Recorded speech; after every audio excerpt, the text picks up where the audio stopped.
আসসালামু আলাইকুম সম্মানিত দর্শক, আমি মঈনুদ্দিন শিকদার। আজ আপনাদের সামনে হাজির হলাম একটা গল্প নিয়ে। একটা গ্র্যাজুয়েশন শেষ করা সন্তান তার বাবাকে জিজ্ঞেস করলো, বাবা জীবনের মূল্য কী? বাবা সন্তানের হাতে একটা পাথর দিল এবং বলল, এটা নিয়ে একটা দোকানে যাও, দোকানদারকে জিজ্ঞেস করো জীবনের মূল্য কী। সন্তান বাবার কথা মতো একটা মুদি দোকানে গেল। দোকানদারকে গিয়ে বলল, এই পাথরটার মূল্য কী?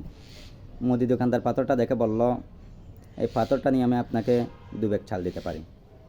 সন্তান সোজা বাবার কাছে চলে আসলো, বাবাকে জিজ্ঞেস করলো, বাবা জীবনের মূল্য কি মাত্র 2 ব্যাগ চাল? বাবা বললাম না। আবার সন্তান পাথরটা নিয়ে একটা সবজির দোকানে গেল।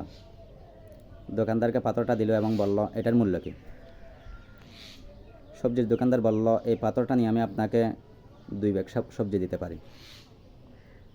সন্তান আবার বাবার কাছে চলে আসলো, বাবাকে জিজ্ঞেস করলো, বাবা জীবনের মূল্য কি মাত্র 2 ব্যাগ সবজি?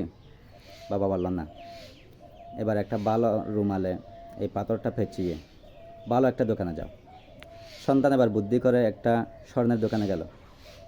স্বর্ণের দোকানদারকে গিয়ে বলল, এই পাথরটার মূল্য কী? স্বর্ণের দোকানদার পাথরটা ভালো করে দেখে ওই সন্তানকে বলল, এই পাথরটার মূল্য হিসেবে যদি আপনি আমার পুরো দোকানটাই চান তাহলে আমি দিয়ে দিতে পারি।